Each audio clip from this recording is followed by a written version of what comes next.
Hello, friends, and welcome to episode number 81 of Nostalgia Talk. I'm James, and where do we go from episode number 80? Episode number 81. We know how it goes: 79, 80, 81, 82. And well, you guys know how to count. Joining me for episode number 81 is Andrew Yerkes. Welcome. Thank you. Thanks for having me. Thank you for coming. Now, for Yeah. anybody who doesn't know, Andy is a writer whose work you've probably seen on television, on many shows that a lot of us, including myself, grew up with, such as Doug and JoJo Circus. And he was also story editor for Book of Pooh. He helped develop the show Pocoyo and was head writer for Stanley and a classic for a lot of us, Bear in the Big Blue House. That's right. Mhm. Correct. Yes. So how did you become interested in writing? Uh, I was always sort of interested in writing from the time I was pretty young. I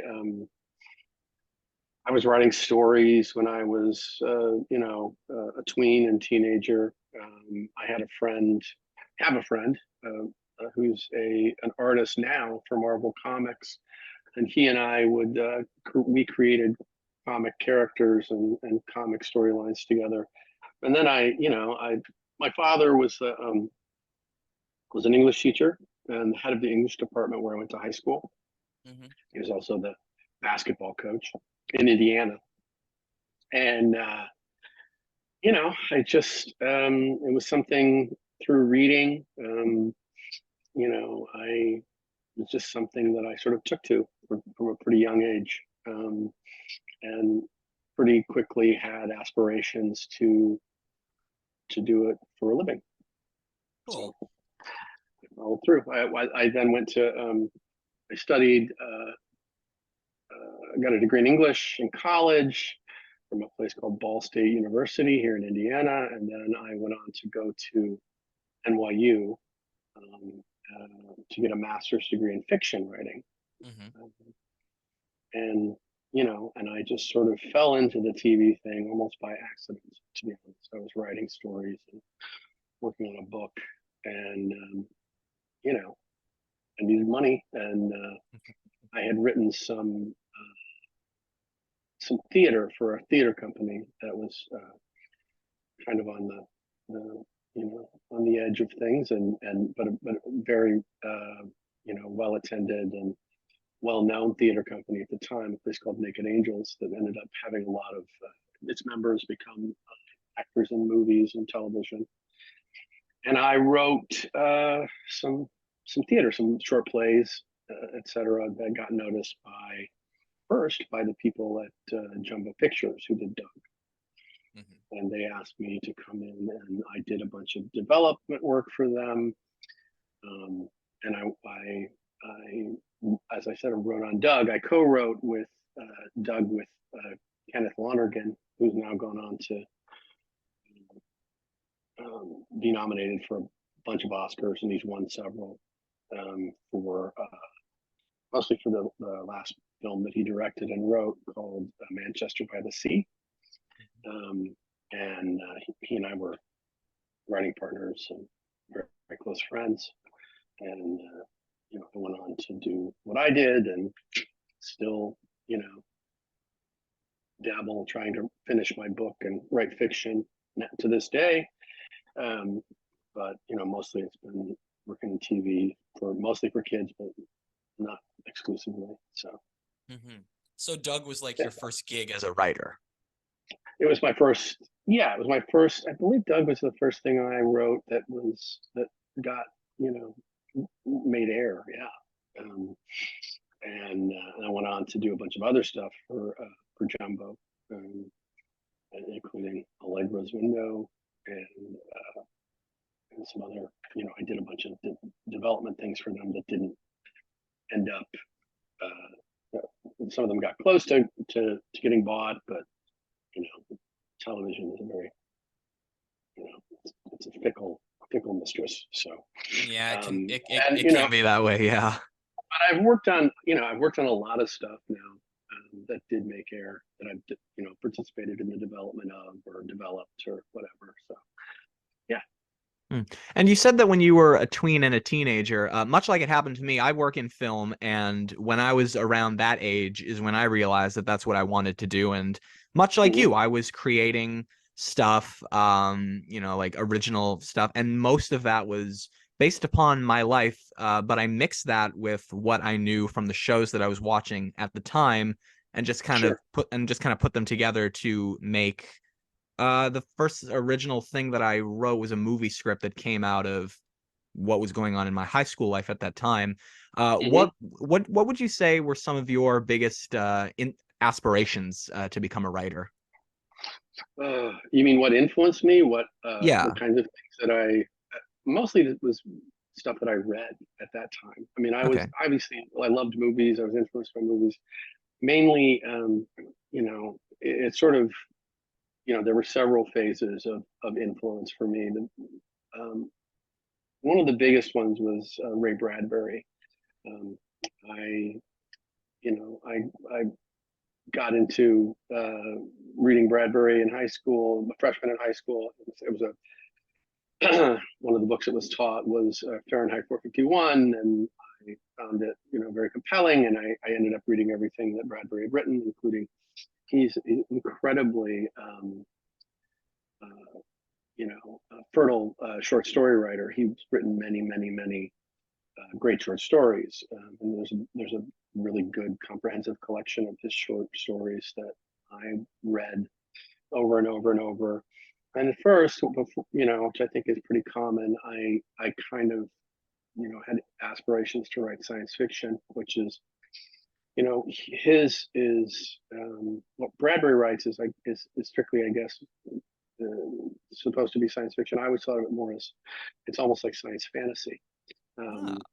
Um, Rather than hard science fiction, the kind of hard science fiction written by people like Asimov or Arthur C. Clarke.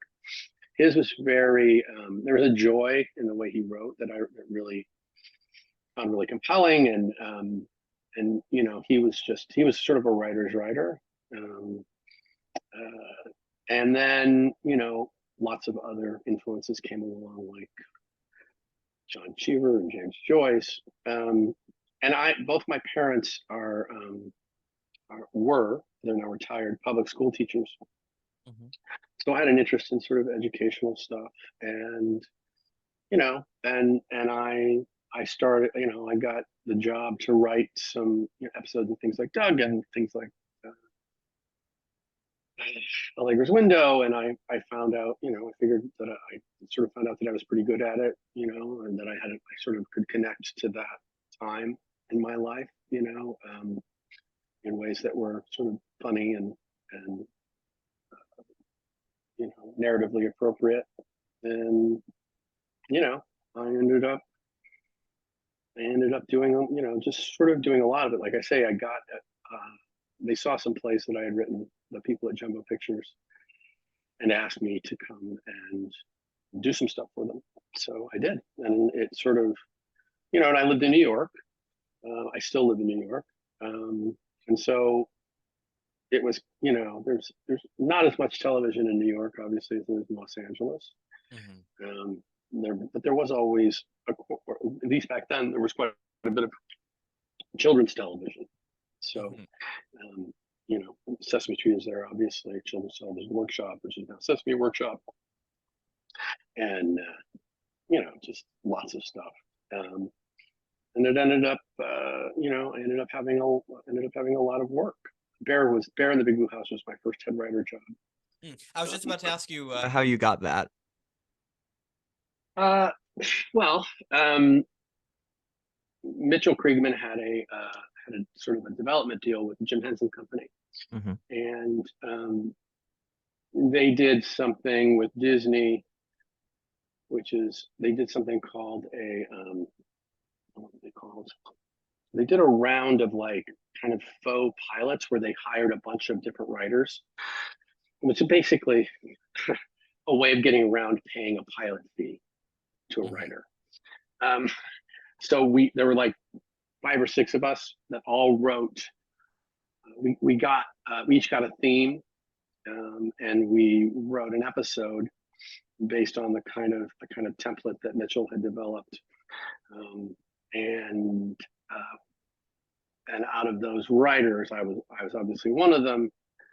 Mitchell picked the head writer for the show, the sort of the version of the show that he liked the best, which happened to be mine.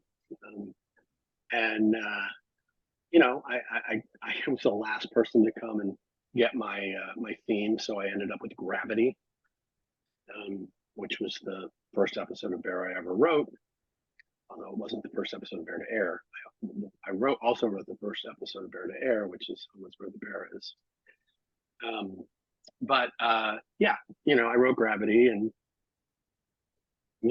he liked I guess Mitchell liked the sort of tone and characterizations, et cetera, that I brought to it, and asked me to be the head writer.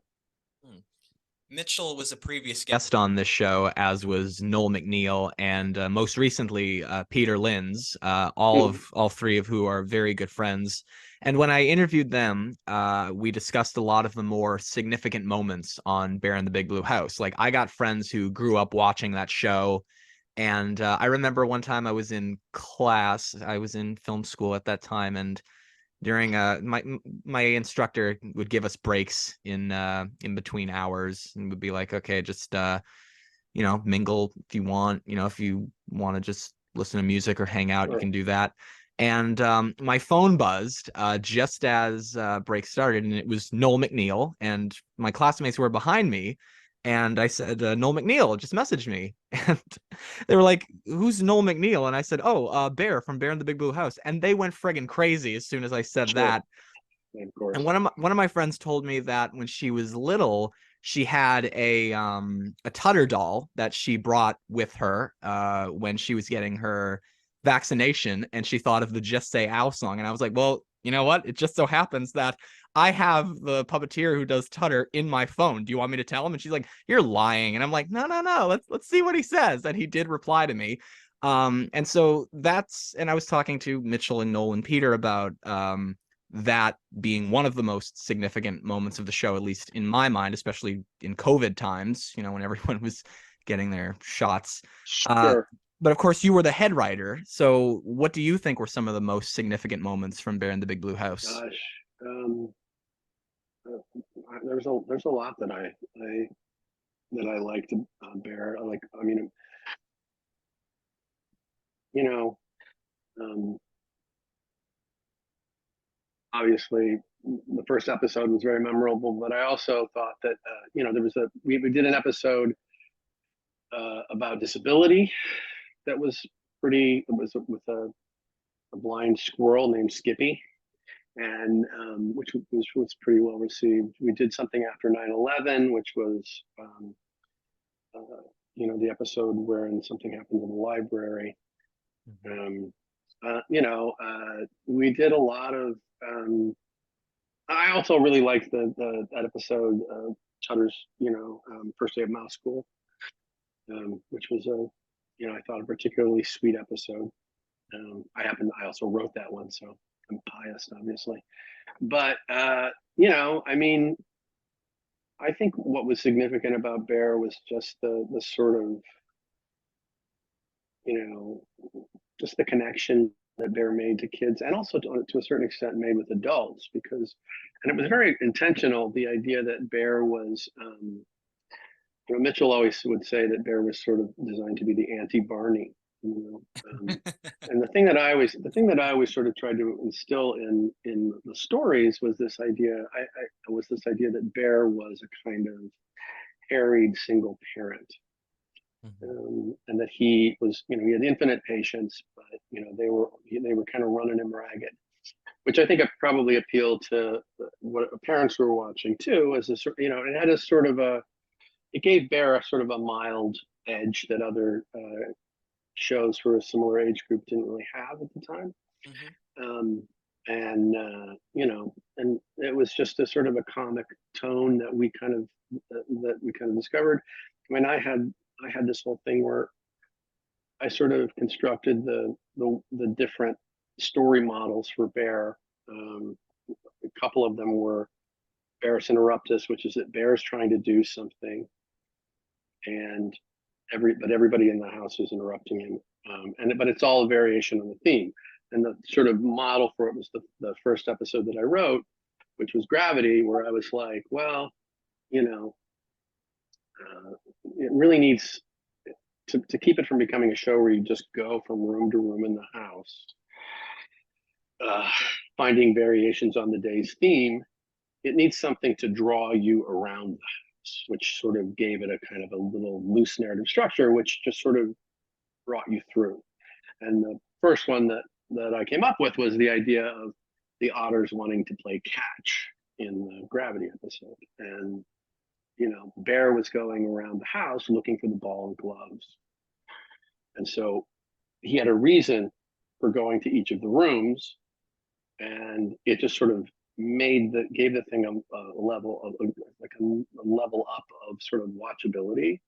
But he's trying to do something, they're constantly trying to take him away and, you know, to do something else.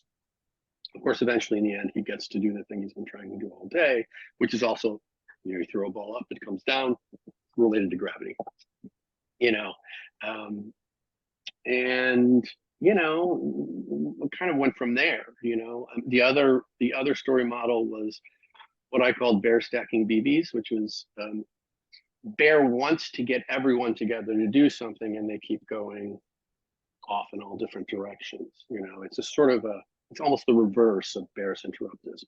You know, Bear wanting to do something for himself, or you know, or a singular activity, maybe with one of the kids, and everybody's interrupting him, or Bear's trying to get everybody together to do something together. You know what I mean? I mean, and you'd be amazed at the amount of variety you can find in, like, just for instance, those two uh, little. And then, of course, there were shows that were more event shows. There were what we called cycle shows, which were shows that were connected, you know, a bunch of what we called cycle songs, which were songs that were done repeatedly on Bear, like the toothbrushing song, and the you know, the cleanup song, and the Bear cha cha cha, and all those things.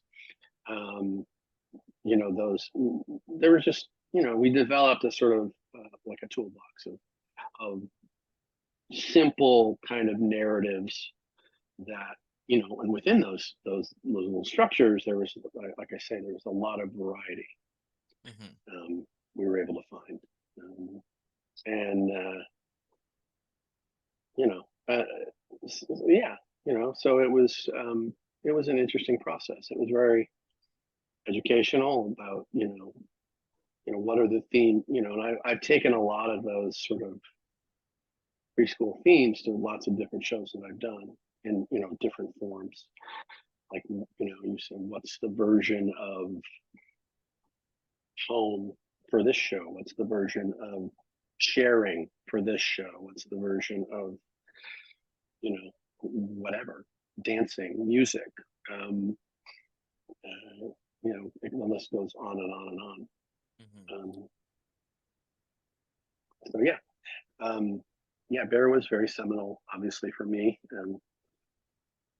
because I was sort of, you know, I'd never been a head writer before, and I'd done, obviously, I'd done some writing for preschool at that point, but you know, had no idea what I was. You know, we had immediately an order for 26 episodes, and then the next season for 39. Whoa! And every time you come there, you're like, after the first 26, I was like, oh, I don't know what I'm going to do now, you know. And then we had to do 39 more. But you always find something, you know, fun things to do. Because the characters were great, the puppets were great, the puppeteers were great.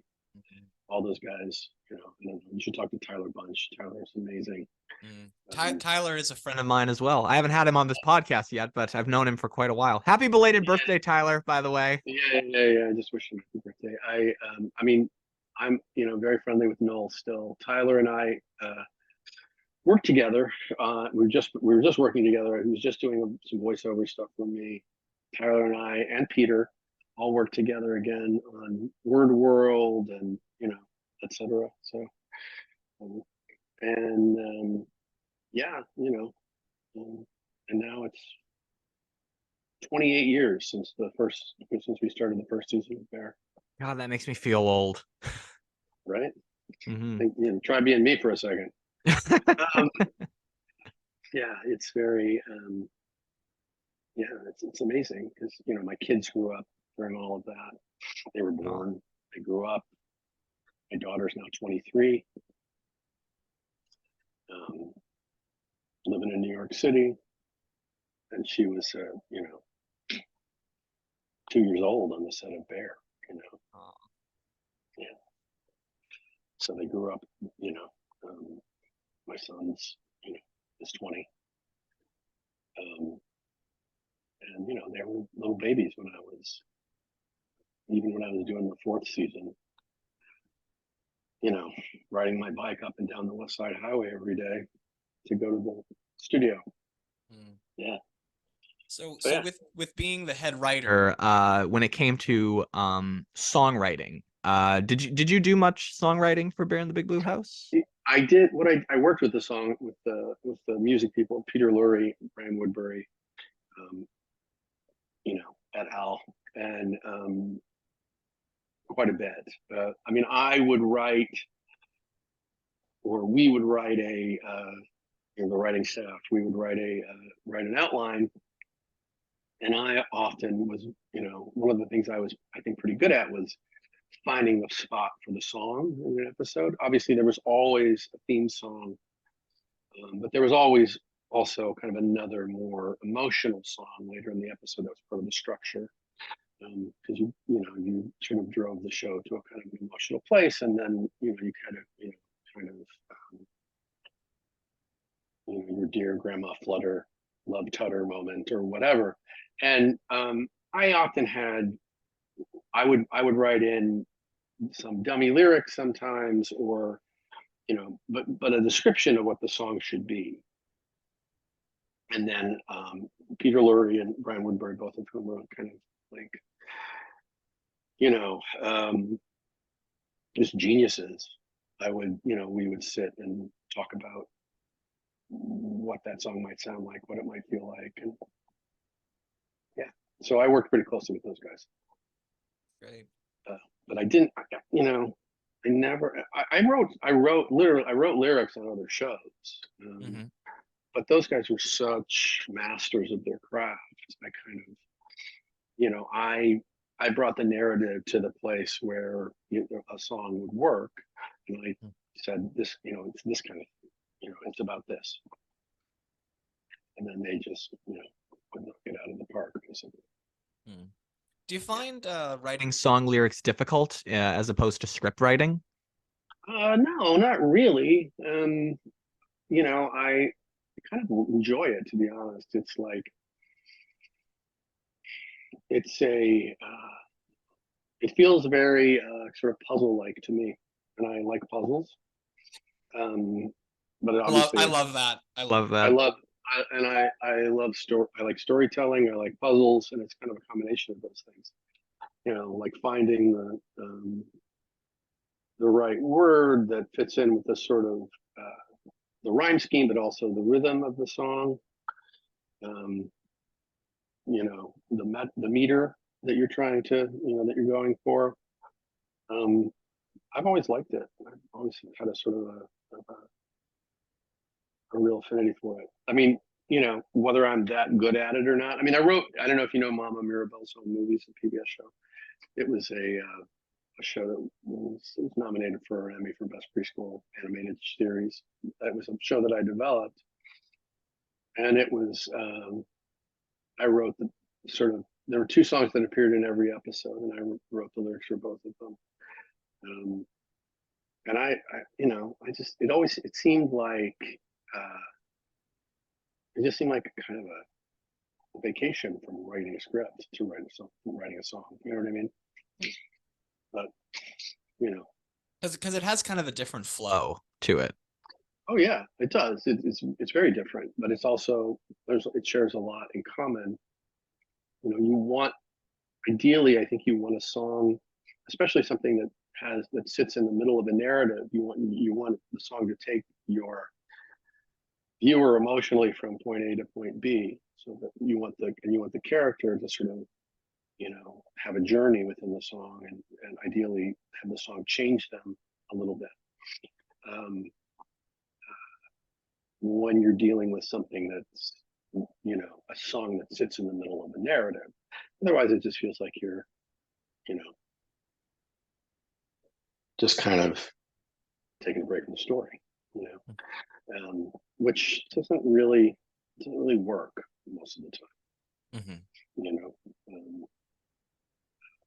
it just kind of seems to feel lazy to me.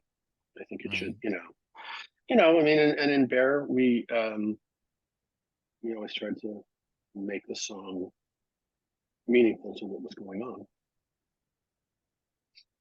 Especially that, like I say, that second song. And the first song was always sort of the same thing. There were, could be some sort of emotional stakes in the song, especially songs about home or friendship or any of those things. But there was less of an emphasis. It was more about exploring the theme, and then the later song was more about sort of bringing the story forward. So you also were story editor for Book of Pooh. Can you talk about that? That's the same job. Okay. Yeah, it's they call it different things in different shows, but story edit. I was the story editor. I was the head writer. Okay. It was the same job.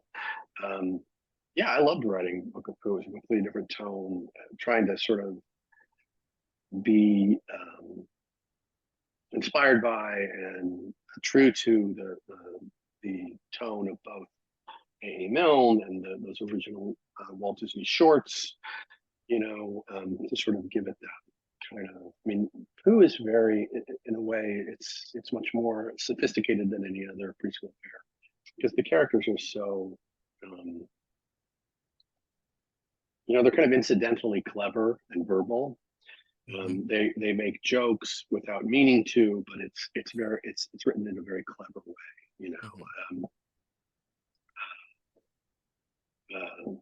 and we could be much more, because the show had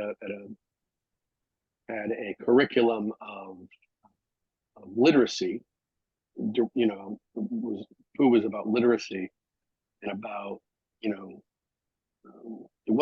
wasn't about reading, but it was about developing skills, literacy skills.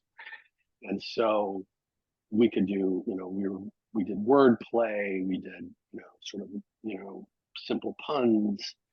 We did, it was very different from Bear, but really they're also very fun and rewarding. And yeah, I did 100 of those. In 100 in the 100-acre Acre Woods. Yeah, exactly 100. We did 50 and 50. Yeah, there were, it was like, yeah, and there was like, each was like an 11-minute segment, obviously. Yeah, and we did 117 Bear episodes. Wow. Yeah. Yeah. Well, it's funny you were talking about Winnie the Pooh teaching literacy, and as you were talking about them being clever, yes, they have good, clever problem-solving skills, but in the Winnie the Pooh stuff that I remember them being somewhat bumbling as well. They are definitely bumbling, but they're bumbling in a sort of a literate way. Yeah, they were written originally as a kind of I mean, the original A. Milne writings are full of jokes that are about different events, about stuff going on, about the kinds of people you meet as an adult. So it was, again, it's a thing that was, if you do it correctly, it's something that can be amusing to a kid and to an adult. Yeah, I mean, they are bumbling. Pooh's bumbling. Pooh's very, he's obsessed with food. Piglet is just basically fearful. Rabbit is a little pushy and bossy, and Owl's just pompous, and it's a fun cast of characters. But yeah, and we added a character too, the little bird, Cassie. Cassie, I love that character. She was so cute. that was Stephanie DeBruso, I think. Mhm. Um, Another one of my previous guests, Stephanie. yeah. She's great. Hmm. Yeah. So I mean, it was great. It was great fun. Had a great writing staff, and you know, like I said, we did 100 of them. Yeah. Fun fact for you, by the way, did you know that Winnie the Pooh, the character, was actually named after a bear from here in Canada? I think I knew that at one point. Is that Okay. true? So That's right. yeah, so here we used to have these little ads called Heritage Minutes, and like there was national disasters. Like where I'm from, we had a big disaster like 100 years ago. Our harbor exploded in a boat accident.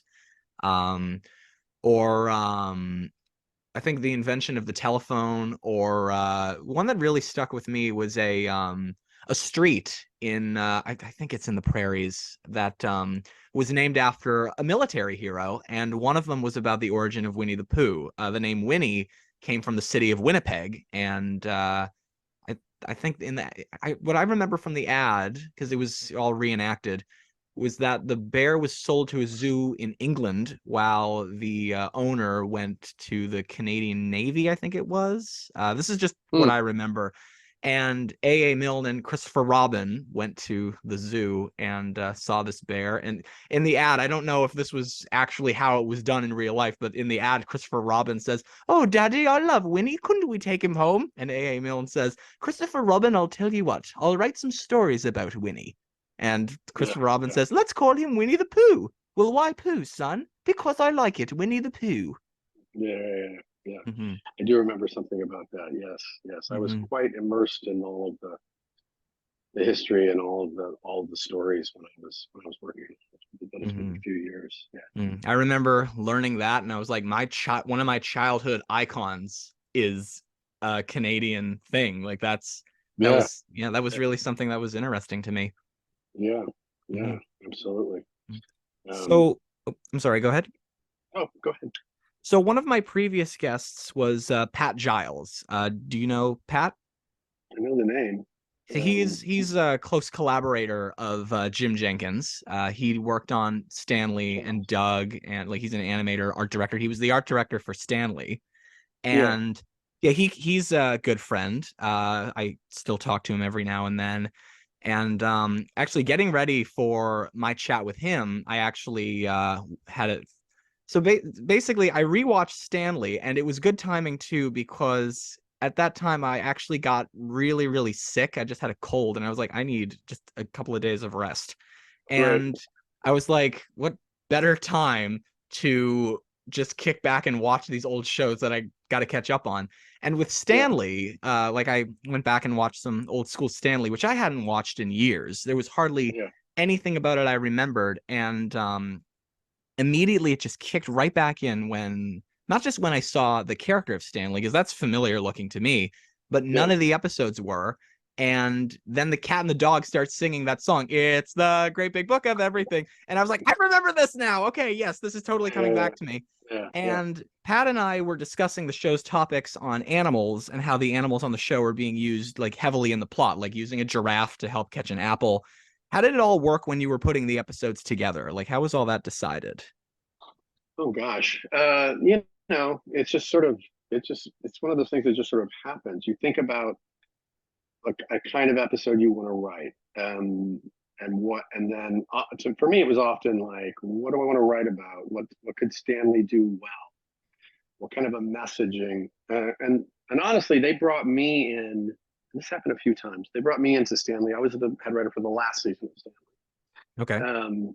Uh, and a great writer by the name of Jeff Kindley, was the head writer before that, who I'd worked with before, and a really wonderful guy. I mean, they kind of brought me in and said they wanted me to try to interject some more kind of emotion Okay. into Stanley, and I, you know, the way that I sort of tried to do it was to kind of to write episodes that were more meaningful, like that had a kind of an environmental twist to them, or aspect to them. like there's one called A Little Bird Told Me, which I think I actually wrote, that was about cedar waxwings and how certain seeds cannot germinate, or plant seeds cannot germinate until it's passed through the digestive system of a bird. Mm-hmm. And it's like, just sort of, and it was with the backdrop of Stanley doing a canned food drive for the school, and feeling like what little he was contributing wasn't going to make a difference. And the idea being that if everybody contributes a little, these birds, can be responsible for an entire forest growth. Each bird does their thing. There's another one called The Way of the Buffalo, which was about endangered species. That was about the American bison, and just a lot of trying to find stuff that had a little bit of an emotional, or a little bit of a meaningful aspect to it. And so what do we want to write about? We want to write about X. Well, what animal could we use for that to illustrate something? You know what I mean? Yeah, obviously there's a lot of research involved. Like I said, I mean, I've ended up writing for and about animals a lot. I did a kind of, it's obviously structured very differently with different characters, but I did a very similar thing on Mama Mirabelle, which was a show that was, I don't know, you should check it out. It's an interesting show because it's like, it's Mama Mirabelle's home movies. And she's an elephant on the African savannah, and she has a little male elephant son named Max, and who has animal friends. One's a zebra named Carla, one's a cheetah named Bo, and they have typical sort of preschool questions and problems. But then Mama will show them movies from her travels that are in a kind of a similar way, the way the animal kingdom informed Stanley about what was going on in his life. The animal movies, which it was done with National Geographic, so we used actual animal footage, actual documentary footage of wildlife. So that was interesting. But yeah, so I always wanted to sneak in a little bit of something that mattered. So that when you're coming up with stories like that, and my first job out of graduate school I was a speechwriter for the Environmental Protection Agency. Oh, that's interesting. Yeah, for like 4 years until I started, making a living doing television writing. Mm-hmm. I was writing speeches for the EPA, so mm-hmm. I guess that's a case of sort of combining the things that I knew, So yeah, I mean to me, it was sort of more than, well, let's write about this animal. Although I'm sure it was that sometimes. It was more like, well, what do we want to write about? What animal can we use to be illustrative of the thing we want to get across? Okay. So, yeah. So that for me, that's how that sort of worked. So Stanley and Doug are traditionally animated, and another show that I grew up with that Jim Jenkins created, JoJo Circus, which honestly I can't think about without smiling. So when I was younger, I used to watch JoJo Circus. It's kind of a ridiculous story, but I remember being a kid listening to the Radio Disney at that time, and they played a lot of stuff that was popular back then. This was back in the 2000s, and of course, JoJo Circus being a Disney show, Radio Disney, they played JoJo the R&B singer, and I very stupidly thought that it was the same thing. Although I very much highly doubt that JoJo from JoJo Circus would sing a song telling an ex-boyfriend to screw off. Get out, leave right now. I highly doubt that that would be on JoJo Circus. But Maybe once she got a little older, who knows? But yeah, no, I was actually offered. I wrote some for JoJo, obviously, but I was offered the head writing job for JoJo, and I turned it down because I'd been working literally nonstop on kids TV for like 7 years, and I was kind of burning out. And yeah, they came to me and wanted me to be the head writer for it. But you know, I liked the show. I liked everything about it. And like I said, I ended up writing something.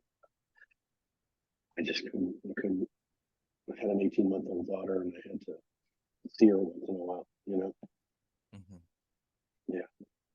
So I like JoJo.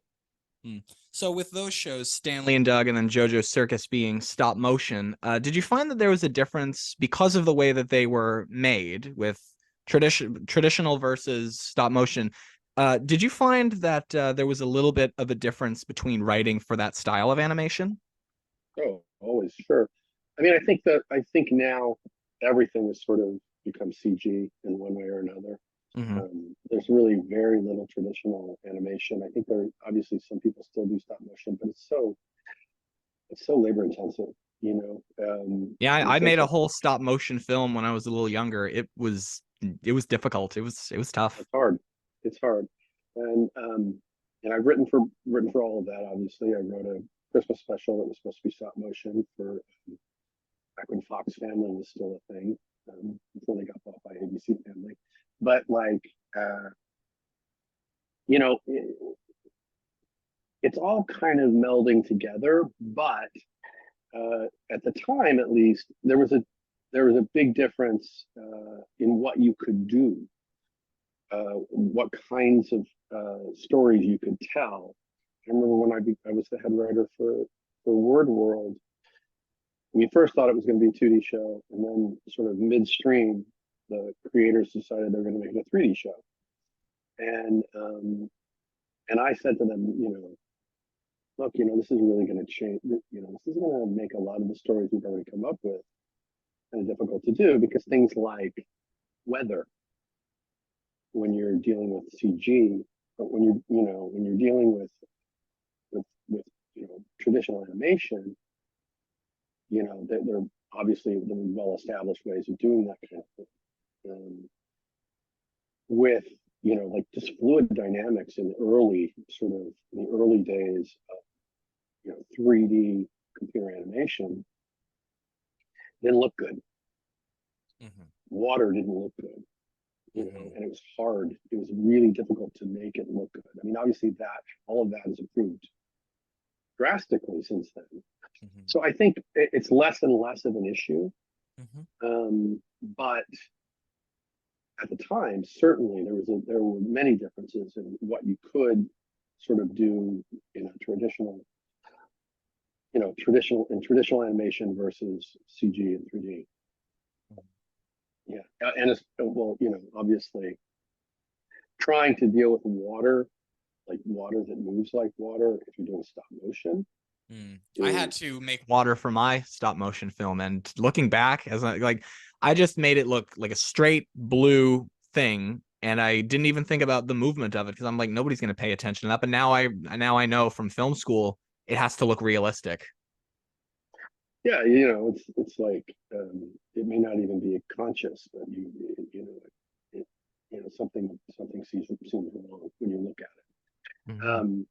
But yeah, I mean, like I say, I've worked in all of those: stop motion, 3D, CG, traditional animation, and yes, you know, can be very different. But like I say, I think the technology, and I'm working on stuff now. The technology is just has sort of shot through the roof. You know, it's become just so much easier, to be honest, and to get decent animation quickly. And you know, the monster of AI is limiting too. So. Oh yes. Yes. which may make, I mean, who knows what's going to happen. But yeah, like I say, it's not as different as it once was. So Stanley, Doug, And JoJo Circus, as I mentioned, were all created by Jim Jenkins. And I said to Pat that Jim, in my mind, is the Norman Lear of animation. And the reason I say that is this was actually just before Norman Lear passed away. But the reason that I say that is because not just those shows, Stanley, Doug, JoJo Circus, but Pinky Dinky Doo as well, which is Jim's show. Allegra's Window as well. Right, yeah. And those all became big hits. And I don't think anybody really realized that they were all created by the same person. And the same can be said with All in the Family, the Jeffersons, anything that Norman Lear had created, but he became a household name because of the success of them. What was Jim like, or he's still alive? What is Jim like to you? Pat had just the nicest things to say about him. Jim's a great guy. I really like Jim. People that are in that sort of in that role can be, they can be not nice, and it can be a sort of a tyrannical kind of awful experience working with some of the people who are in his position. But generally my interactions with Jim were great, and I appreciated his creativity and liked working on shows with him. Thought he was always sort of energetic and had good ideas, and it was a good experience. Yeah. That's great. Yeah. So how did you help out with the development of Pocoyo? There was an animation company called Zinkia, which was an animation company in Madrid, Spain.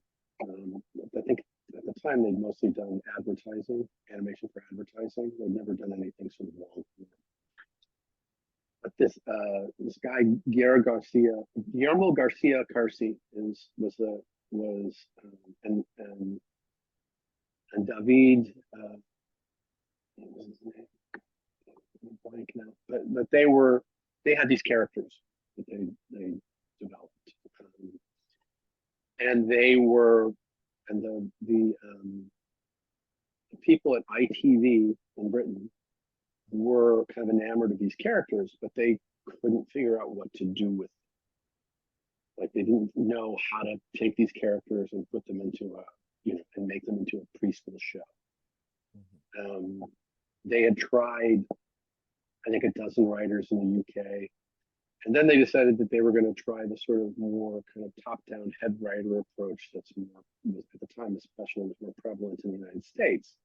And they contacted me. And as soon as I saw Pocoyo, I was like, oh, I know what this is. It was like, this is like the preschool, the toddler Charlie Chaplin. And and so we proceeded to make these little short, kind of like, they had about kind of a classic cartoon element to them. There wasn't really much dialogue at all. There was basically no dialogue. There was the narrator, which is something that I, sort of suggested to them. And just the way that stories were told was my contribution.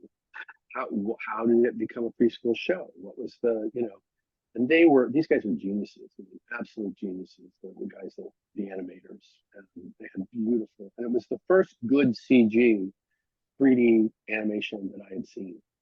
I'd seen a lot of bad stuff. There'd already been, there was terrible 3D animation on Saturday morning at the time. It was just like, this is gross. It just looked terrible. This was the first time where I was like, oh, this looks really good. This looks like, just a 3D version of a kind of a classic cartoon character. And it really does look like that, yeah. Yeah, and the other characters as well were just so beautifully rendered and simple, and the world was so simple. And we fought really hard to keep the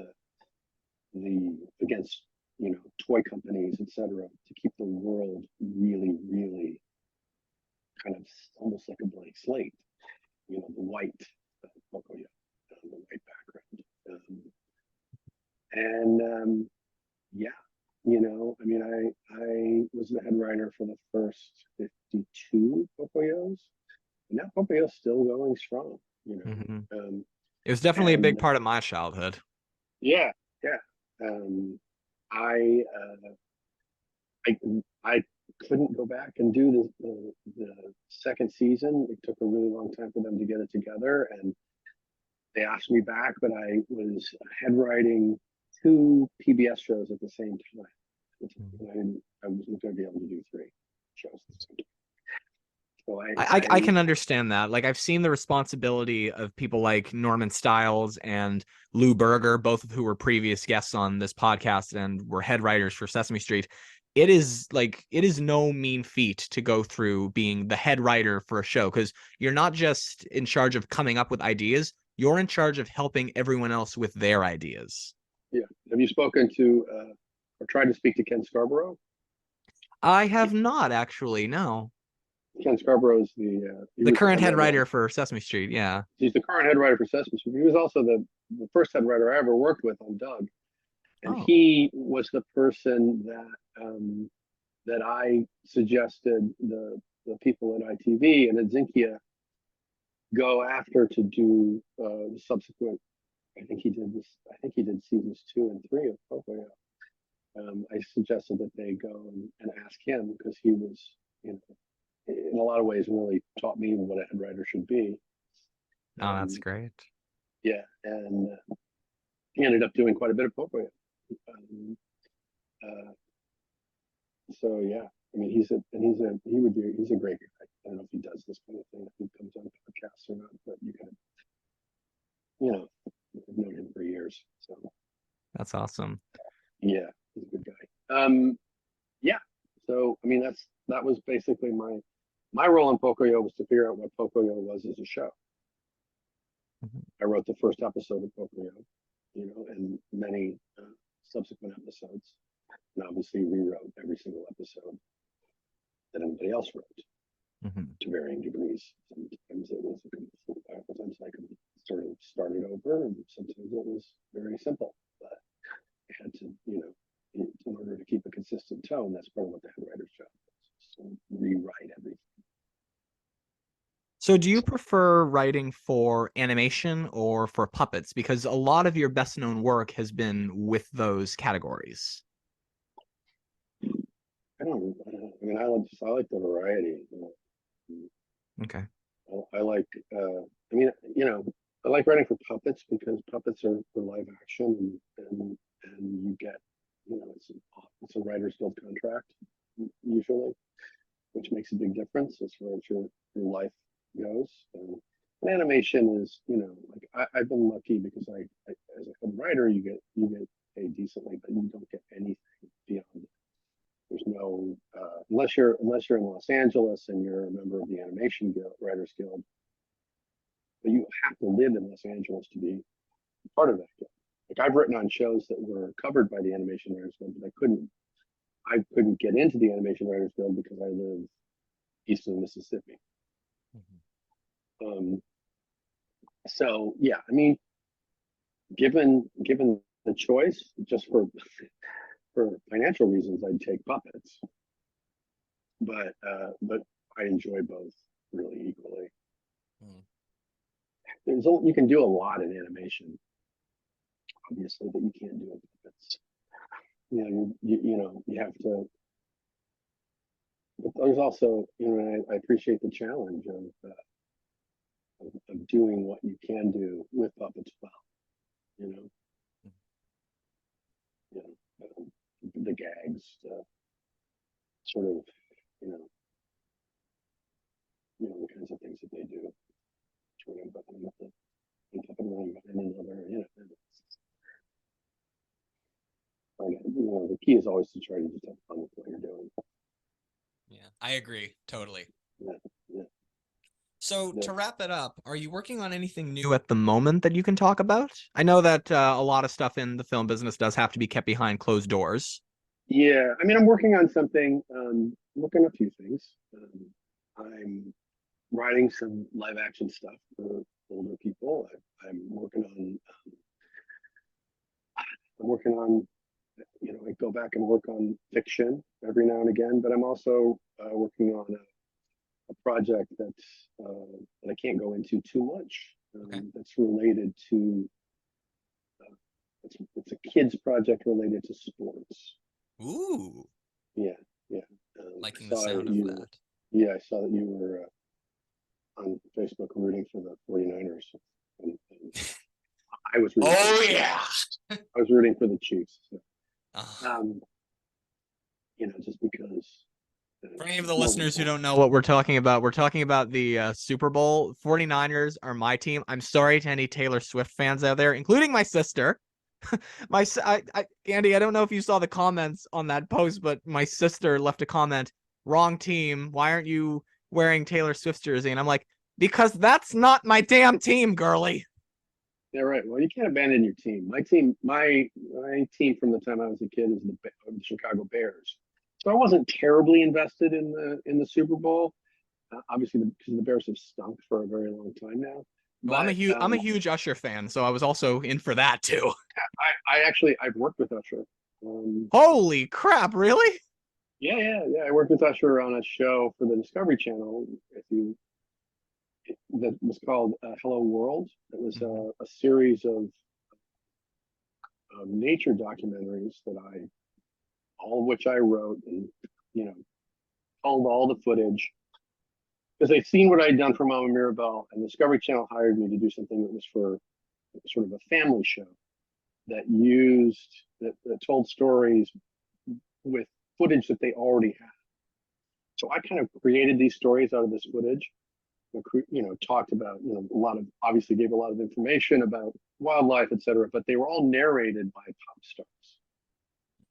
So Usher was one, Christina Aguilera was one, Steven Tyler was one, Joan Jett was one. It was there were several others, and I wrote all of them. This was like a few years ago now, but after all of the Bear and that stuff. But yeah, I worked with him. He's an incredibly nice person. Great. if somebody Ever asked me, would you like to work with Usher? I'd be like, yeah, should have got down. Yeah, I flew to Atlanta to his studio and hung out with him for like 6 hours, and also Dave Matthews was one of them. It was But great. it's so great to know That that one of my favorite singers is such a nice person. Like do you know of the band Simple Plan? I've heard the name. They're Yeah. like the Canadian Green Day, like the Okay. like pop punk style, and they're Yeah. my favorite band ever. And I've seen them twice. The first time I saw them, I had a backstage pass, and I actually hung out with them after the Right. concert. I think I had more time than most people did. Like, not that I was trying to take up their time, they gave me more time. And Right. Pierre, their lead singer, like I went up to him. I was like, "We finally meet," and he just gives me a big hug. Their drummer Chuck gave me a free T-shirt and poster. I had money at the merch stand for the T-shirt, and he's like, "Take it, you're VIP." And I'm like, "No, I'll buy it." He's like, "No, you're VIP. Take it." And he handed Yeah. me a free poster, and I'm like, "I have a friend who's never met you guys, and is probably gonna kill me when I get home for doing this because she made me like you. Can I have a second one for her?" And he just gave me a second poster. So it's always not like no rock star attitudes. Like I feel like the guys in Simple Plan do not consider themselves celebrities. And as you were saying that Usher is an incredibly nice person, which just made my day right there. Like that's what I was thinking about. The guys in Simple Plan, they are incredibly down to earth. And like when I saw them the second time, I just got really emotional. I'm like, not only am I in a room with my favorite band ever again, but some of the most selfless, genuine people in the friggin' world. It was just Yeah. Awesome. Yeah. It was great because we got to, they also, each one of them contributed a song to the show. Mhm. So we had like a kind of a wildlife music video to their music in every episode. And it was just fun. It was fun to work with them and go. I went to, recorded all over, recorded in Seattle and Nashville and New York City, obviously, and to Awesome. Yeah, yeah. Anyway. So that's all I've got here. Here to wrap up, is there anything that you would like to add or you want to say? No, not in particular. I mean, it's been very nice talking to you, and you know, I appreciate you letting me down. It's nice to, nice to be part of nostalgia that, people want to talk about. Hence the name Nostalgia Talk. Yeah, see what I did there? Yeah, well done. That was very well done. And to all you listeners out there, thank you for tuning in to this one. I will see you on the next Nostalgia Talk, episode number 82. Peace out.